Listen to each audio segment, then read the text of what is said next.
안녕하십니까. 뉴데일리 TV 독자 여러분, 조광영 기자입니다. 지금 대한민국은요, 기본소득제 도입 여부를 놓고 논란이 아주 뜨겁습니다. 경기도가 지자체에서 가장 적극적으로 이 도입 여부를 검토 중에 있고요. 또 보수당인 미래통합당도 기본소득제 도입을 검토 중인 것으로 알려져서 논란이 좀 뜨거운 상황이죠. 자, 그런데요, 이걸 도입하면 노동 생산성이 낮아질 것이다, 이런 반론이 있는가 하면, 또 반대로는 이 제도가 소득 불평등 문제를 해결해 줄 수 있는 효과적 수단이다, 이런 찬성론도 만만치 않습니다. 특히 이 기본소득제는 노동자를 해고하지 말고 노동자의 기본소득을 정부와 고용주가 보장해라, 책임져야 한다, 이 같은 노조의 주장과도 맞닿아 있어서 관심이 뜨거운 상황입니다. 이에 대해서 통계학 전문가인 라정주 파이터즈 연구원 원장님을 모시고 자세한 설명 말씀 들어보도록 하겠습니다. 안녕하십니까, 원장님? 네, 안녕하십니까? 네, 또 이렇게 나와주셨군요. 예, 감사합니다. 근데 원장님이라고 불러야 될지 유튜버라 불러야 될지 모르겠는데요. 예, 유튜브 채널 지금 운영 중이시잖아요. 예. 네. 지금 라정주 TV 지금 네. 운영하고 있습니다. 라정주 TV, 네, 뉴데일리 TV와 마찬가지로 우파 채널의 대표적인 간판 채널이죠. 빨리 구독을 해주시면 감사하겠습니다. 네. 네. 자, 그럼 오늘 저희가 지금 말씀 서두에 드린 것처럼 기본소득제, 네. 이에 대해서 좀 신랄한 이제 해부를 하는 시간을 가져볼 텐데요. 네. 이게 뭐죠? 자, 그래서 오늘 그 기본소득제가 개념이 어디서부터 출발하고 네. 또 그걸 하면 어떤 효과가 있는지 좀 자세히 살펴보도록 하겠습니다. 그걸 위해서 먼저 우리가 알아야 될 게 있어요. 이게 먼저 이제 민주주의의 기본 가치인데, 민주주의 기본 참 머리가 아프죠. 그죠? 채널 돌리는 소리가 좀 들리는. 그런데 이게 꼭 알아야 되는 겁니다. 요거 알아야지 이제 기본소득제를 이해할 수 있습니다. 모르면 안 되나요? 안 됩니다. 알아야 돼요. 근데 이거는 뭐 다 아는 겁니다. 네. 뭐 민주주의 기본 가치가 머리가 아픈데 네. 크게 우리가 두 가지가 있죠. 자유와 평등 아닙니까? 쉽네요. 예. 뭐 당연한 거 아닌가요? 자유와 그래서, 평등. 그렇죠. 왜 김종인 비대위원장이 지금 뭐 실질적 자유 얘기하고 물질적 자유 얘기했지 않습니까? 네네. 그런 이 기본소득제를 얘기하려면 이런 자유, 평등 이걸 다 얘기를 해야 됩니다. 그래서 이제 김종인 위원장도 자유부터 얘기를 했죠. 그런데 요 자유는 그래서 뭐 보수들, 네. 보수들이 중시하는 가치가 되겠고, 네네. 그다음에 이제 평등은 이제 진보에서 중시하는 가치가 되지 않습니까? 분배와 같이 연결되는 그렇죠, 건데. 그렇죠. 근데 이 평등이 두 가지로 나눠져요. 이걸 잘 몰라요. 이걸 잘 알아셔야 됩니다, 시청자 여러분. 이 평등이 지금 현재 대부분 얘기하고 있는 게 문재인 대통령도 60 항쟁 네. 기념식에서 그 평등 경제 얘기했지 않습니까? 그 평등 경제 얘기하는 게 이걸 얘기하는 겁니다. 결과의 평등. 평등 경제. 예. 그것이 결과의 평등을 얘기하는 것이다. 예. 그걸 얘기하는 겁니다. 네네. 그러나 우리는 평등은 또 다른 평등이 있어요. 기회 평등이 있습니다. 사실 원장님께서 계속 말씀하신 게 기회를 말씀하시더라고요. 그렇죠. 공통적인 어떤 테마가 기회를 균등하게 평등하게 줘야 된다. 그 말씀을 계속 하시는 거잖아요. 그래서 이 기회 평등은 사실 보수든 진보든 둘 다 추구할 수 있는 그런 가치거든요. 그 뒤에서 왜 그런지를 제가 설명을 드리겠고, 근데 이 결과의 평등은 이제 진보 쪽에서 많이 얘기하는데, 네. 이게 심해지면 어떻게 되겠습니까? 사회주의로 가는 거죠. 결과의 평등이 심해지면 예. 사회주의로 간다. 예. 왜냐하면 이제 소득 불평등이라는 그 결과가 있지 않습니까? 그 네. 결과를 평등하게 하자. 그러니까 소득 불평등을 없애버리자. 그래서 많은 부유한 사람의 돈을 갖다가 뜯어서 가난한 사람한테 이렇게 주자. 근데 그게 이제 사실은 복지 측면에서 필요는 하죠. 그래서 누진세가 있는 거죠. 네네. 그런데 이게 이제 과하게 되면 이제 사회주의로 가게 되는 거죠. 예. 그래서 이제 중요한 사항이 있습니다. 여기서 우리가 이렇게 개념적으로 하니까 좀 어려워 보이는데 네. 쉽게 딱 말씀드리겠습니다. 이 결과의 평등의 대표적인 수단이 기본소득제예요. 결과의 평등의 대표적인 수단이 예. 기본소득제. 예. 기본소득 정책. 예. 되는데 뒤에 또 설명하겠지만, 이제 왜냐하면 이제 아까 말한 것처럼 결과의 평등이라는 건 소득 불평등을 평등하게 하는 거자. 소득 불평등이라는 결과를 평등하게 한다. 네네. 어떻게? 기본소득제를 통해서. 그 돈은 누가 줍니까? 부유한 사람들에서 돈을 많이 걷어갖고, 그거를 이제 나눠주는 거죠. 그냥 공짜로 놔줘. 일 안 해도 놔준다는 거 아닙니까? 기본소득제가. 그래서 그렇게 통해서 이제 소득 불평등을 이제 줄이겠다. 네. 그래서 결과의 평등을 만들겠다. 네. 그래서 이 결과의 평등의 수단입니다. 근데 이제 우리가 이런 얘기를 하죠. 우리가 파퓰리즘을 얘기할 때 어떻게 얘기합니까? 우리 비판할 때. 아니, 막 이렇게 나눠주지 말고, 공짜로. 고기 잡는 방법을 알려줘야지. 이렇게 막 나눠주면 되겠냐고. 이렇게 비판을 하지 않습니까? 그렇죠. 근데 그것도 약간 좀 문제가 있습니다. 자세히 들어보면, 우리나라는 교육열이 세계 1위입니다. 그렇죠. 교육 수준이. 고등교육 수준이 1위거든요. 네네. 고기 잡는 방법은 다 알고 있다는 거예요. 문제는 고기 잡을 기회가 없는 겁니다. 산업 현장을 잘 보십시오. 우리가 저 교육 수준 되게 높고, 뭐, 다 학벌 좋은데, 기회를 잡을 수가 없어요, 기회를. 바로, 기회를 누가 가져갔냐? 조국, 윤미향, 이런 사람들이 기회를 싹 가져갔기 때문에, 기회 불평등이 생긴 겁니다. 그래서 문제가 되는 거예요. 그래서 국민들이 사실적으로, 더 분노하는 거는 바로 기회 불평등에 분노하는 거지, 이 기회가 평등하게 되면 뒤에 설명하겠지만 이 결과의 평도 줄어들어요. 그래서 이 결과의 불평등에 대한 불만보다 기회 불평등의 불만이 훨씬 더 큽니다. 그래서 이게 중요한 거예요. 고기 잡을 기회가 없다. 고기 잡을 기회를 만들자, 공평하게. 그게 이제 기회 평등이 되겠습니다. 그러면은 궁금한 점은 네. 이 정책 이반자들, 이 경제 정책 꾸리는 수장들이 이런 걸 과연 모를까요? 저는 충격적인 게, 이 기회평등 그러니까 평등의 개념 안에 기회평등이었다는 걸 잘 모르더라고요. 아, 그렇습니까? 예. 모르는 사람들이 많아요. 그냥 평등하면, 결과의 평등만, 그래서 이제 이게 못 사는 사람한테 돈을 많이 줘갖고 평등하게 하자, 이런 것만 생각합니다. 그렇잖아요? 근데 기회를 분배하는 거예요. 공평하게. 그게 기회평등입니다. 그래서 기회평등이 아니라 분배 가치도 있어요. 이 영상을 청와대에서 봐야 되는데요. 그렇죠? 공부 좀 해야 될 것 같습니다. 예. 기회 평등. 예. 자, 예. 그러면 이제 좀 더 이 결과의 평등, 그러니까 기본소득제와 관계된 결과의 평등 깊숙이 들어가면 결과의 평등의 수단에는 최저임금하고 기본소득제가 있습니다. 네. 자, 소득 불평등이라는 결과를 평등하기 위한 수단이 이제 임금을 통해서 하는 방법이 있죠. 그게 이제 최저임금이죠. 그래서 그렇죠. 최저임금을 갖다가 2018년도에 무려 16.4%나 급상승을 시키고 19년도에는 10.9%, 2년 동안 두 자릿수 넘게 인상함으로써 여러 가지 부작용이 있었지 않습니까? 네. 그래서 여러 가지 부작용이 나오니까 어떻게 보면 기본소득제를 지금 얘기하는 것 같은데 핵심은 이거죠. 이제 야당에서도 기본소득제를 얘기하게 되는 게 사실 저는 충격을 받았는데 선거를 해보니까 국민들이 자유가치보다는 평등의 가치에 관심이 많더라. 그래서 평등의 가치 중에서 이제 그럼 결과의 평등에 우리가 포커스를 맞춰보자. 그래서 결과의 평등의 수단에 기본소득제를 하게 됐는데 이 기본소득제를 이제 보면 이제 어떤 특정 계층, 뭐 청년층만 하자. 또는 뭐 국민 전체 다 하자.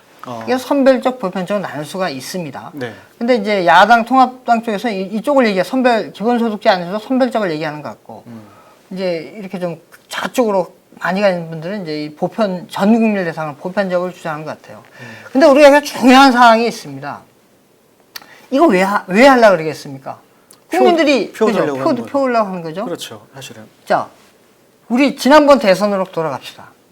지난번 대선 유력 주자들 중에 최저임금 10,000원 공약 안 한 사람이 없어요. 시기만 좀 차이 날 뿐이지, 누구는 2020년까지, 누구는 22년까지만 하지, 다 10,000원 공약을 했어요. 왜 했겠습니까? 표가 되니까 한 겁니다. 근데 어떻게 됐어요?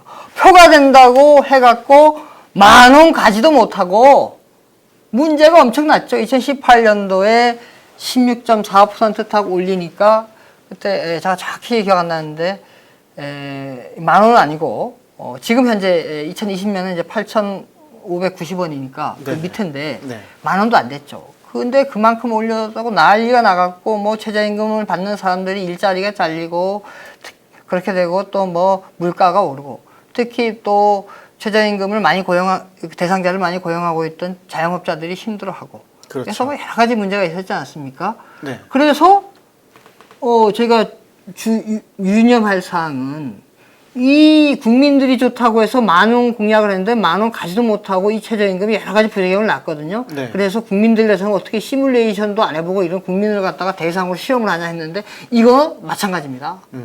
기본소득제도 마찬가지일 거 아니에요. 해보지도 않은 걸 갖다가 지금 뭐 국민이 표된다고 지금 하겠다는 거 아닙니까? 그렇죠. 여기에 부작용과 여기에 뭐 재원이라든가 한번 고민해봤어요. 힘들게 고민해봤어요. 일단 표되니까 한번 해보자. 지금 그런 상황입니다. 너무 무책임한 발상이 수 없는 것 같은데요. 그렇죠. 저는 그래서 이게 또 다른 관점에서 보면 이게 소득주도 성장 정책의 핵심 수단이 최저임금이에요. 그렇죠. 이것도 어떻게 보면 소득주도 성장 측의 수단이에요. 그렇죠. 소득을 어쨌든 더 예. 늘려라. 예. 그러면 소비도 늘 것이다. 그렇죠. 네.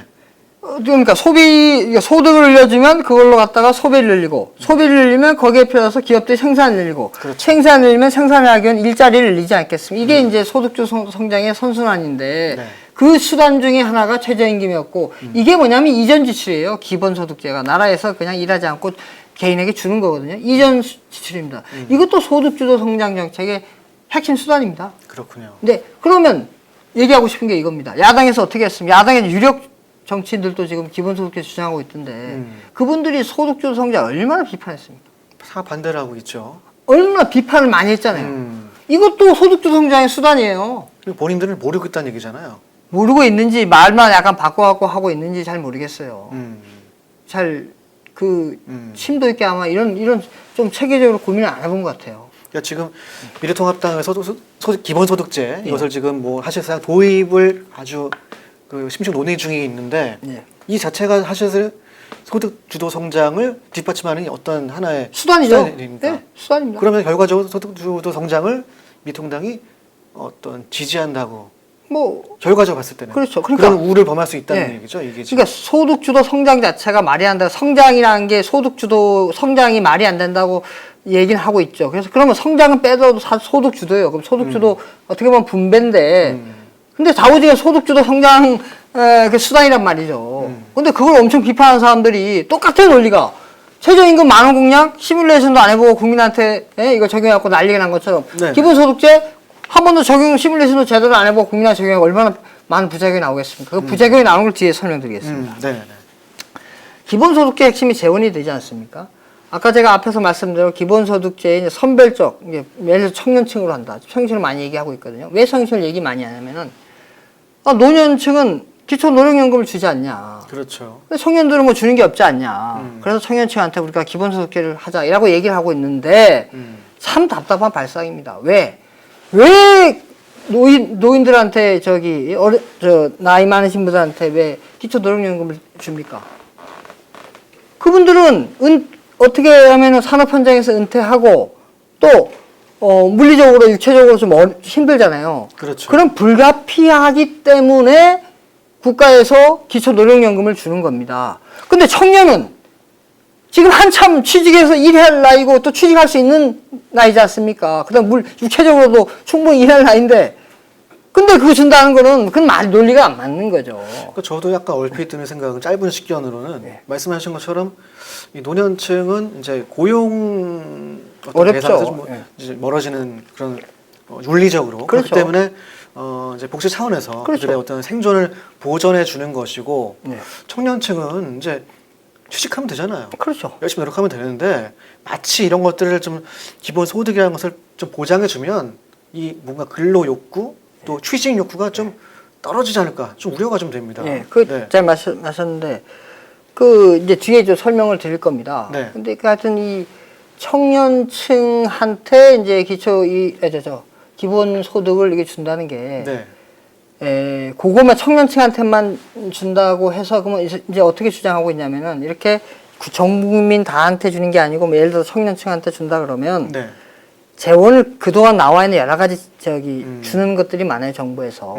그런 걸 다 통폐합해서 이걸로 그냥 기본소득 해갖고 이게 주자. 그러면 재원이 별도 안 든다. 이렇게 얘기를 하는데 거기 이제 두 가지가 있죠. 첫 번째는 그거는 진짜 어떻게 보면 말장난이고 정말 진짜 돈이 안 들 거냐. 이거 주게 되면 매달 나가야 될 돈인데 그리고 뭐 통폐합을 한다 해도 어느 정도는 좀 그 통폐합의 효과는 있겠죠. 그러나 필수적으로 더 들 수밖에 없고.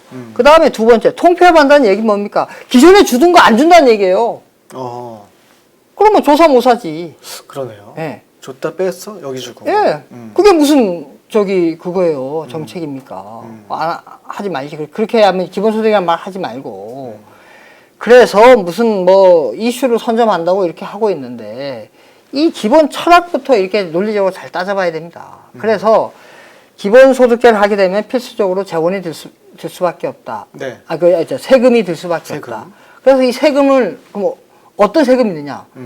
크게 생각할 수 있는 게 이제 근로소득세. 네. 그 다음에 자영업자는 이제 사업소득이 되겠죠. 그렇죠. 그 다음에 이제 우리가 법인세. 그 다음에 이제 부가가치는 지금 줄였습니다. 부가세. 이게 우리가 물건 사면은 10% 떼는 거. 그렇죠. 그러면 이제 이걸 다 동시에 다 인상을 해서 기본소득 재원을 마련한다고 보기는 어렵고. 아마 그럼 뭐 예. 폭망이죠, 나라. 예. 네. 아마 선택적으로 할 것 같은데. 지금 현재 뭐 주로 많이 하는 게 법인세지 않습니까? 만만하죠, 기업들이. 예, 예. 제일. 네. 이번에도 이제 부동산 보면은 법인의 종부세를 올린다고 최고세를 올린다 그랬지 않습니까? 네. 그래서 법인세를 올릴 확률도 있고 그게 여의치 않으면 뭐 부가가치세라든가 또 그다음에 근로소득세 이런 걸 올리겠죠. 그래서 이 세금을 장기적으로는 올릴 수밖에 없다는 걸 명심해야 됩니다. 이 국민들이. 자, 그러면 그렇게 해서 결과가 어떻게 될까요? 자, 소득세를 만약에 근로소득세를 올린다고 생각해 보십시오. 그러면 이제 저기 임금을 많이 받는 사람한테 특히 올리겠죠. 많이. 그렇죠. 네. 네. 그 사람들이 그러면 이제 자부지간 그만큼 소득이 줄겠죠. 그렇겠죠. 세금을 대니까. 그렇죠. 그 사람들 소비가 줄고 그러나 기본소득을 받는 사람은 소비가 올라가겠죠. 맞습니다. 라고 이제 생각할 수 있어요. 근데 그렇잖아요. 네. 최저임금에도 어떻게 했냐면은 이제 소득이 낮은 사람한테는 소득을 주면은 이걸 갖다가 다른 데 안 하고 저축 안 하고 소비한다고 그랬습니다. 근데 최저임금 확 올렸을 때는 어떻게 했냐면 저축이 늘고 소비가 그다지 안 늘었어요. 그러니까 소비의 증가, 민간 증가는 오히려 줄었고 저축 증가량은 확 늘었습니다. 가계에. 그 얘기는 뭐냐? 왜 그러냐? 최저임금을 확 급상승해서 경기가 악화되니까 미래 불확실성이 생기니까 소비보다는 저축을 한 겁니다. 이 가난하고 돈이 없는 사람도 그 증가분에 대해서 저축을 한 거죠. 이것도 마찬가지입니다. 기본소득제 해갖고 경기가 악화될 수 있어요. 그렇게 되면 어떻게 되면 이 성장 문제가 아니니까 돈 나눠주는 거니까 이 성장할 수 있겠습니까? 그럼 경기가 악화되면 이게 어떻게 되겠습니까? 저축할 수 있어요, 그거. 기본소득 받은 거. 그렇겠네요. 네. 그만큼 잉여분이죠. 예, 그거를 그럼 저축을 해서 세이브를 할 수 있겠네요. 그리고 개인적으로. 네. 그래서 그런 부작용이 나올 수도 있지만 그래도 뭐 소비를 한다 칩시다. 네. 소비한다 치면 아까 여기 이 세금을 더 낸 사람들 소비는 줄고 여기 기본소득 받은 사람은 소비가 느니까 네. 이게 둘이 쌤쌤이 되니까 어느 쪽이 더 클지는 몰라요. 그래서 제가 물음표를 해놨습니다. 그 결과는 모르는 겁니다. 그렇군요. 자, 두 번째, 법인세를 올리면 이거는 저는 시뮬레이션도 해봤는데 법인세 올리면 투자 감소합니다. 왜? 생각해 보십시오. 기업이 투자를 늘려서 기업을 키워서 매출 늘리고 영업이익을 늘려야 되지 않습니까? 네. 근데 그럼 그렇게 하면 어떻게 됩니까? 나라에서 법인세 늘려갖고 가져가 버리니까 뭐하러 투자를 늘리겠습니까? 그러니까 투자가 감소하죠. 그럼 예를 들어서 내가 그러니까 생각하는 게 사람들이 자꾸 뭐냐면 현재 투자를 얘기하는데 투자는 현재보다 미래에 대한 투자예요. 내가 예를 들어서 은행으로부터 1,000억을 빌려올 수 있는 그런 능력이 있어요. 투자하기 위해서. 네. 근데 이 법인세 올라간다면 안 해? 그럼 그 투자 기회는 미래에 사라지면서 그럼 미래에 그 투자를 통해서 투자하면 일자리가 생기는 거 아닙니까? 그렇죠. 그 미래에 투자가 줄게 되면 그 미래 일자리도 줄게 되는 거예요. 그러니까 정상적인 기업의 어떠한 그 활동을 위축시킬 수 있는 억제제가 될 수 있다. 그러니까 쉽게 얘기하면 일자리 준다. 줄 수 있다. 다음에 부가가치세 올리면 어떻게 되겠습니까? 물건 가격이 올라가면 소비 줄죠. 많이 사죠. 네. 네. 지금 10%대인데 15% 뗀다거나 20% 뗀다거나. 많이 사거나 대체제를 사거나. 네, 그렇죠. 그러니까 소비가 감소할 수밖에 없어요. 그럼 이렇게 잡으십시오. 첫 번째 근로소득세 이런 거 올렸을 때는 어떻게 될지 모른다. 네. 법인세를 올리면은 일자리가 감소한다. 부가가치세 올리면 소비가 감소한다. 일자리와 소비가 감소하는 결과가 나옵니다. 자, 요거는 이제 세금에 대한 결과고, 이 세금에 따른 이 결과 말고 기본적으로 또 큰 결과가 있습니다. 아까 말씀하신 게 있어요. 나라에서 돈을 많이 주니까 공짜로 네. 뭐하러 일합니까? 아까 말씀하셨잖아요. 네. 일 안 하죠. 그 일 안 한다는 게 노동 참여를 줄인다는 겁니다. 노동 참여를 줄인다는 게 경제학력으로 노동 공급이 준다는 겁니다. 청년들 공급이 그렇죠. 노동 공급이 줄는 네, 거죠. 노동 공급이. 네. 자, 노동 공급이 줄면 어떻게 되겠습니까? 우리가 시장에서 공급이 줄면 임금이 올라요. 단위 임금이. 그만큼 노동력이 귀하니까. 그렇죠. 네. 임금이 오르는 거예요. 임금이 오르면 어떻게 해서 기업에서 사람을 들쓰겠죠. 10명 쓰고 뭐 8명 쓰고 그렇죠. 5명 쓰고. 그게 바로 기업에서의 노동 수요인데 이걸 쉽게 얘기하면 일자리예요. 그게 일자리가 감소합니다. 결국은 기본소득제를 해서 시행을 하면 노동공급이 감소해서 결과적으로 일자리가 준다. 악순환 되는 거죠. 일단은 이 개연성이 얼만큼 되느냐가 좀 중요한 것 같아요. 이거는 충분히 나옵니다. 이거는. 가능성이. 그렇습니까? 지금 예를 들면 우리나라에 이제 간접적으로 알 수 있는 게 이번에 코로나19 때문에 3월달, 4월달에 사람들이 많이 실직을 당했지 않습니까? 그렇죠. 네. 네. 근데 그 실업자가 우리가 많이 늘 줄 알았는데 그 실업자가 그때 20대, 30대로 실업률이 줄었어요. 20, 30대가 실업률이 줄었다고요? 예, 이상하죠. 올해 3, 4월 달에요? 예. 코로나가 왔는데. 글쎄요. 이해가 안 되죠. 네네. 그게 바로 아예 경제 활동을 포기하고 비경제 활동으로 이 실업자가 넘어간 겁니다. 그러니까 실업자라는 거는 경제 활동을 완전 포기한 건 아니고 내가 다음 일자리를 찾는 구직자예요. 근데 아예 20, 30대는 코로나19라는 그런 위기가 오니까 아예 그냥 포기해. 그래서 경제 활동을 포기하고 비경제 활동으로 편승해서 그래서 20, 30대 비경제 활동이 확 증가합니다. 그 얘기는 뭐냐면 위기가 딱 오면 바로 이 청년층은 바로 쉽게 경제 활동을 포기한다는 거예요. 그냥 포기. 아하. 그러면 여기서 기본소득을 돈을 싹 나가서 주면 아예 그냥 대반 포기하고 어떻게 하겠습니까? 비경제 활동이 되는 거예요. 그러니까 노동 공급이 그냥 확 줄어버리는 거죠. 그럼 노동 공급이 줄면 당연히 단위 임금 올라가고. 그러니까 이게 약간 통계 조작에 해당할 수 있는데 지금 말씀하신 것처럼 실업자 수만 갖고 막 따지고 하는데 말씀하신 것처럼 정말 중요한 거는 비경제 활동의 인구수네요. 네, 그렇죠. 무서운 얘기네요. 왜냐하면 실업률을 어떻게 계산되냐면은 실업률은 여러분 잘 보십시오. 실업자를 경제활동 인구로 나눈 겁니다. 네. 경제활동 인구는 뭐냐? 취업자 플러스 실업자예요. 그러니까 분모는 취업자 플러스 실업자고 네. 분자는 실업자가 되는 겁니다. 그러니까 이게 실업률이에요. 여기 비경제활동 인구는 없잖아요. 없습니다. 그러니까 이 비경제활동으로 다 이게 실업자가 옮겨가면은 실업률은 줄죠. 그러니까 실업자는 그 취직하고 싶은 욕망이 있는 거죠. 그렇죠. 근로욕구가 있는 사람들인 거죠. 나 취업해야지, 취직해야지 네. 그런 사람들인 것이고 네, 네. 동력이 남아 있는 거고 네, 예. 비활동하는 사람들은 이제 자포자기하는 사람들. 네, 예. 그렇죠. 이거 심각해지네요. 그렇기 때문에 노동 공급이 줄 수밖에 없고 줄 가능성이 크고 그렇게 되면 당연히 이게 이제 경제 전체를 보는 거예요. 경제 전체를. 네네. 부분적으로는 이게 현상이 아니었지만 경제 전체 경제 이론이라는 거는 그게 다 증명이 된 거거든요. 그래서 네. 이런 현상이 벌어질 겁니다. 그래서 이런 기본소득제는 이런 부작용이 나올 가능성이 크다. 그 최저임금 올렸을 때 일자리 감소하다 우리가 더 급격하게 올리면은 예상이 됐던 거 아닙니까? 그렇죠. 이것도 마찬가지 이렇게 예상이 돼요. 근데 이제 핵심은 사람들이 여기까지만 생각합니다.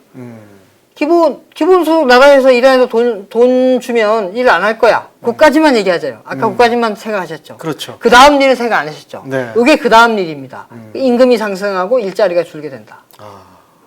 이까지는 상상하는 거예요. 그러니까 몇 수를 더 내다봐야 되는데 굉장히 짧은 수만 갖고 지금 정책이 좀 이루어지고 있어요. 그렇습니다. 네.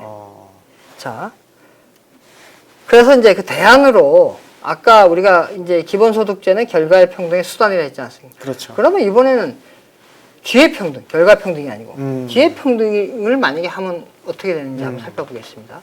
기회평등은 3요소가 있어요. 이건 개인과 기업의 능력이 있고 네. 그다음에 우리 환경적인 거 뭐냐면 학연, 지연, 그다음에 정치적 성향 이런 것들에 의해서 기회를 주는 거. 이런 것에 의해서 기회가 불평등이 생기는 거. 그런 게 이제 관계되고. 그것을 이러한 환경적인 요인인 것을 제거해준 정부의 정책. 그렇게 3요소가 있습니다. 그래서 진정한 의미의 기회평등이라는 거는 이런 학연, 지연 그런 것에 의해 생기는 기회 불평등을 제거하고 개인과 기업의 능력만 바라보고 기회를 주는 것이 바로 기회평등입니다. 그게 이건 뭐 제 얘기가 아니고 나와 있는 어떤 근데 학자들의 이제 얘기입니다. 그 뭐 좌파론자들 말씀을 들어보면 문재인 정부도 이런 걸 추구하고 있다고 하지 않습니까? 기회를 누구에게 균등하게 준다. 능력 있는 자가 성공하면 되는 거고, 환경적인 것도 예를 들면 뭐 취업할 때 입사서 낼 때 이제 그런 뭐 신상병세 쓸 때 뭐 연고, 지역 연고, 학연 연고 다 배제하고 능력만 탤런트만 갖고 뽑는다. 뭐 이런 취지들. 정부 이번론자들이 다 이런 것을 추구하고 있다라고 또 주장하고 있잖아요. 아니 그거는 이제 말로만 그랬고 말로만 그렇다. 언행 일치가 안 됐고 실질적으로는 최저임금을 현 정부의 핵심 정책이 뭡니까? 딱 생각나는 게. 최저임금. 그죠 소득도 성장이잖아. 그쵸. 그게 뭡니까 아까? 결과평등 수단이잖아요. 그 그거죠. 그걸 핵심으로 한 거죠. 그러네. 나머지 거는 거의 말만 했고 흉내만 냈고 뭐 개인과 기업의 능력만 바라보고 기회를 줬을 때 어떤 결과가 나오는지 한번 살펴보도록 하겠습니다. 네. 자, 기회평등 결과입니다. 자, 일단 아까 그 결과평등의 핵심 수단이 바로 그 기본소득제라 그랬죠. 그렇죠. 그래서 기본소득제를 통해서 결과 불평등을 이제 줄이려고 하는 거 아닙니까? 그렇죠. 근데 실제로 이 기회평등을 하면 결과 불평등이 축소가 됩니다. 왜 그러냐면 아까의 3요소 중에 환경적인 요인 있지 않습니까? 있었죠. 조국, 윤미향 같은 사람들이 조국의 뭐 네트워크라는 유명 이런 네트워크, 이런 것을 통해서 기회를 잡은 거잖아요. 학연 지원으로 했죠. 네. 그런 사람들이 그 기회를 잡으니까 어떻게 했습니까? 거기에 따라서 소득 불평등이 생기잖아요. 그렇죠. 그것을 다 제거한다 생각해 보십시오. 그럼 어떻게 해? 개인과 능력에 따른 불평등만 있고 환경에 따른 불평등은 다 사라지는 거잖아요. 그렇죠. 그러면 오히려 그 결과 불평등이 축소됩니다. 그래서 지금 제가 아니고 기존 세계적인 연구에도 보면 네. 이 소득 불평등이라는 결과의 불평등을 큰 역할을 하는 게 바로 기회 불평등이다. 이런 연구들이 있습니다. 그 얘기는 기회 불평등을 제거해야 된다는 겁니다. 즉 환경적인 요인으로 기회를 주는 그런 걸 없애야 된다는 거예요. 이번에 드러났잖아요. 조국하고 윤미향 사건에. 자, 그래서 기회평등을 추구하면 결과의 불평등도 축소가 된다. 근데 이제 이 단어를 제가 보기에는 결과 불평등? 왜냐하면 결과라는 것은 어떠한 그 자신의 노력한 거에 저는 비례한다고 생각하거든요. 네, 예. 열심히 열심히 노력해서 땀을 흘린 만큼 대가를 가져가는 것이고, 뭐 노력 들어가면 덜 가는 것이고, 그러면 결과는 뭐 불평등해질 수도 있겠죠. 격차가 있을 수밖에 없으니까. 뭐 그렇지 않나요? 근데 여기서 이제 지금 현 정부나 뭐 하는 또는 이제 좌측에 있는 분들이 주장하는 게 그런 개인 능력 다 뭐 환경에 다 필요 없고 어허. 무조건 이제 무조건 그거 아닙니까? 기본소득세는 그거 아닙니까? 노력하든 안 하든 무조건 그냥 돈 주겠다는 거 아니에요 지금? 그렇네요. 그게 결과평등이에요. 그게 문제인 거죠. 자, 그래서 이 첫 번째로 이제 기회평등을 하면 결과 불평등을 축소할 수 있다라는 결과가 나오고, 그 다음에 두 번째는 이게 되게 중요합니다. 성장을 촉진할 수 있어요. 왜 그러냐?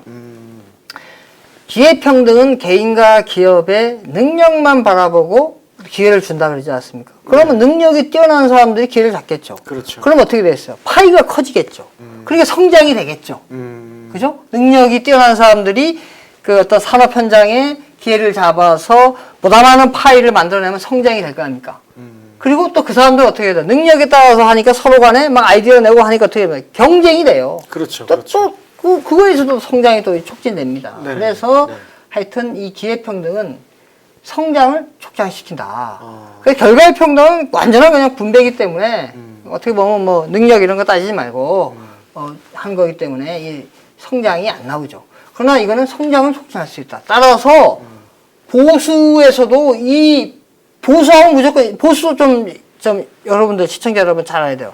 보수는 이제 자유를 중요하기 때문에 평등은 아니야. 평등 우리 얘기하면 평등 얘기하면 이 좌측 아니야? 이렇게 이제 오해를 하는데 그렇지가 않습니다. 평등 안에서도 우리가 자꾸 그 평등하면 결과의 평등을 자꾸 거기에 프레임이 씌워서 그런데 기회 평등이 있습니다. 기회 평등은 보시는 것처럼 성장을 촉진할 수 있습니다. 따라서 지금 뭐 저기 미통당에서 지금 얘기하는 게 무슨 뭐 보수, 성장, 자유 이런 거는 뭐 이런 거 얘기하면 수구라며요. 뭐 그렇다고 하더라고요. 예, 예. 네. 그런데 이거 잘 모르는 거예요. 평등 안 해도 기회평등을 하면 성장이라는 걸 촉구할 수 있기 때문에 이건 두 마리 토끼를 잡을 수 있는 겁니다. 왜냐하면 비례평등도 하나의 분배거든요. 기회를 공정하게 분배하는 거거든요.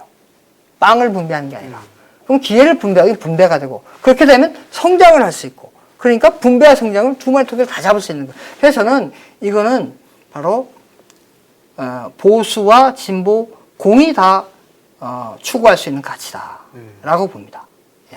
근데 이제 보기에는 조금 추상적일 수 있어요. 네. 이게 뭐 개념적이고 이론적이고 기회 평등을 뭐 이렇게 좀 이루기 위해서는 구체적으로 좀 뭘 할 수 있을까요? 예. 구체적으로 이게 이제 개인 레벨이 있고 기업 레벨에 있는데 개인 레벨, 기업 레벨이 있다. 예, 네. 예.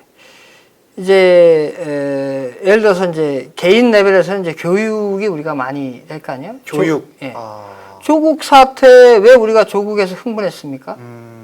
이유는 입시 비리 아닙니까? 딸이 그렇죠. 부정한 방법으로 조국의 네트워크를 이용해서 부당한 방법으로 아직 부정 밝혀진 건 아니니까 부당한 방법으로 어떤 좋은 그런 뭐 대학 좋은 곳에다에 바로 입학할 수 있는 기회를 잡은 거 아니에요. 그렇죠. 그럼으로 인해서 그 피해 본 사람들 그 사람에 의해서 그 기회를 못 잡은 사람들 피해 본 거 아닙니까? 그래서 그렇죠. 바로 그것이 기회 불평등의 대표적인 사례 아닙니까? 그래서 우리는 그런 것들만 제거해도 그러니까 지금 특히나 이 현 정권 들어와서 정치적 성향에 따른 것도 많이 해요. 또 지역이 어디냐에 따라서 그런 거 많이 기회 주고 안 주고 합니다. 자리 배정되는 거 보니까 뭐 진짜 뭐 그 출신지만 따지더라고요. 아. 이런 것만 바로 잡아도 정말 아까 뭐 블라인드 체육 그거 민간에만 그런 얘기할 게 아니라 진짜 국가적인 차원에서 야. 지금 뭐 주요 핵심 사람들이 그런 거 다 이렇게 해버리는데 또 부동산 얘기도 있잖아요. 부동산도 보면은 뭐 부당한 방법 정보를 이용해 갖고 그 좋은 기회를 잡고 있잖아요. 많이 그런 분들이 위에 좀 계시죠. 예. 네. 그러니까 그런 것들을 하나하나 바라보고 우리 경제 정책을 바라보고 하나하나 수정할 수 있습니다. 그다음에 기업 레벨에서 말씀을 드리면 네. 기업 레벨에서는 리베이트가 있어요. 자, 리베이트가 다양한 수단, 다양한 형태로 제공됩니다. 예를 들어서 돈 주는 걸 못하게 되면 다양한 뭐 복지를 제공한다든가 아니면 그 사람이 팔고 있는 물건을 더 뭐 사준다거나 네. 뭐 이렇게 등등 하는데 그러니까 이거죠. 내가 발주 기업이 야 발주탁하고 입찰 참여 기업한테 야 너 이거 하면 리베이트 뭐 얼마 줄래? 또는 뭐 어떤 형태로 뭐 해줄래? 너는 못 해줘? 그럼 너 입찰, 낙찰 이런 게 비일비재합니다. 그렇죠, 그렇죠. 그 다음에 또 이제 우리가 한 게 공기업이 자회사 만들어갖고 민간 기업이 할 수 있는 것들을 싹 다 그냥 쓸어가요. 이런 경우에도 그 공기업이라는 모회사 그 관계가 있으니까 당연히 거기에 엄청난 그 뭐 지원을 받아갖고 예를 들어서 100억짜리 어떤 발주된 걸 갖다가 민간 기업은 초답게 나도 80억 정도뿐이 못 들어오는데 입찰 가격을 이 사람은 50억이 들어와요. 이 공기업 자회사는. 그럼 왜 공기업 자회사는? 일단 공기업 자회사는 뭐 인력도 지원받을 수 있고 자금도 지원받을 수 있고 일단 이겨보고 이 시장을 갖다가 독점하고 나서 그 다음에 가격을 올려봤던 그런 생각이니까 100억짜리로 50억이 들어오니까 안 되는 거죠. 그러니까 다 그냥 민간 시장을 갖다가 교란하고 다 그 민간 기업들한테 능력이 있는 기업들한테 어떻게 됩니까? 기회가 안 돌아가는 기회 불평등 이런 사례도 비일비재합니다. 그래서 제가 얘기하는 거는 우리 사례에 이게 추상적인 게 아니고 엄청 많습니다. 그래서 우리 경제 정책을 다 갖다 놓고 기회평등 차원의 측면에서 이런 어떤 환경적인 요인에 의해서 기회 불평등이 있는지 그것을 제거할 수 있는 정책을 갖다가 이렇게 고려하면 우리 경제가 획기적으로 바뀌죠. 야, 말씀 들어보니까요. 이 문재인 정부가 뭐 이제 앞으로 뭐 20년, 30년 더 해먹겠다 공언하고 있지 않습니까? 네. 그런 장기 플랜을 짜고 있는 것으로 알고 있는데 그 방법이 여기 나와 있네요. 지금 그렇죠. 네. 조국 사태를 비롯된 그 네. 기회 불평등 네. 그러니까 그 아버지 백미구 네. 설치는 많은 그 기득권층의 자녀들 네. 나대지 못하도록 법적으로 제도화해서 그런 네. 것들을 원천 봉쇄하고 교육적 측면에서 뭐 네. 제도적으로 그것을 막는 수단이 있을 거라고 봐요. 네, 그거는 그렇죠. 어렵지 많죠. 많은 않다고 방법이 보여지고요. 있습니다. 또 뭐 윤미향 씨도 네. 그렇고 또 기타 등등 또 부동산이라든가 네. 여러 가지 좀 그 부당한 방법으로 부당한 인맥을 통해서 또 정당하지 않게 취득하는 그런 것들을 사실 충분히 막을 수 있죠. 자, 네. 그런데 지금 조국, 윤미향 등등 다 좌파 세력의 아킬레스건이에요. 네. 아픈 거거든요. 네. 그러니까 그것을 도려내지 못하는 거죠. 네. 사실 손쉬운 방법인데 이거 손 끄집어내면 국민들이 좋아하고 엄청 지지할 거 아닙니까? 근데 자신의 어떤 수족과 같은 분들이니까 건드리지 못하는 거죠. 그래서 저는 처음에 이 시청자 여러분 이 내용을 좀 많이 전파해 주셔야 됩니다. 왜냐하면 이쪽에서 보면은 이 현 정부 보면은 이 평등은 결과의 평등이라는 걸 갖다가 계속 프레임이 들어가서 그쪽으로 프레임이 하다 보니까 야당조차도 그 속에 빨려 들어갔고 결과의 평등을 추구하고 있거든요. 그걸 마치 이게 옳은 양. 그러면은 지금 우리가 사실 왜 조국 사태 윤미향 흥분합니까? 윤미향 사태 기회불평등인 거예요. 우리가 왜 작년에 10월 3일 날 그렇게 많은 사람들이 강화문관계에 나왔습니까? 조국의 그런 입시 비리, 그런 기회불평등에 분노하는 겁니다. 그게 불공정인데 그 불공정을 정확히 따져보면 기회불평등을 얘기하는 거예요. 결과의 불평등이라기보다는. 그러네요. 그래서 이쪽에서는 자꾸 말이야, 국민들이 결과의 불평등에 있는 것처럼 자꾸 이렇게 방향을 몰아가는데 아닙니다. 기회불평등에 국민이 분노하고 있고 이것을 똑바로 했을 때 우리가 성장할 수도 있고 많은 청년들에게 기회도 많이 줄 수 있는 거예요. 그걸 명심해야 됩니다. 네. 그래서 저는 한마디로 요약에 말씀드리면은 기본소득제를 통한 결과의 평등을 추구하는 건 아니다. 그래서 기회평등을 우리가 추구해야 된다. 그래서 이 기회평등 개념을 이 보수층에서도 많이 얘기를 해야 됩니다. 그래서 그래야 이 기회평등은 또 자유가 수반되지 않으면 달성되기 어려운 거예요. 그래서 이 평등과 자유 두 바퀴를 갈 수 있게 하는 바로 그 평등 요인이 바로 기회평등입니다. 그게 사람들하고 평등하고 자유하고 이게 완전히 상충적이기 때문에 하는데 그 상충적인다는 핵심이 바로 평등 안에 결과의 평등하고 자유를 얘기하기 때문에 그런 겁니다. 그래서 우리가 이 기회평등이라는 개념을 계속해서 전파하고 확산하고 이대로 가야 된다. 그러면은 저는 이 우리나라 경제도 밝아질 것이고 그 다음에 부정부패하고 잘못된 정책을 하고 있는 것도 다 국민들이 깨달을 수 있다고 생각합니다. 그렇군요.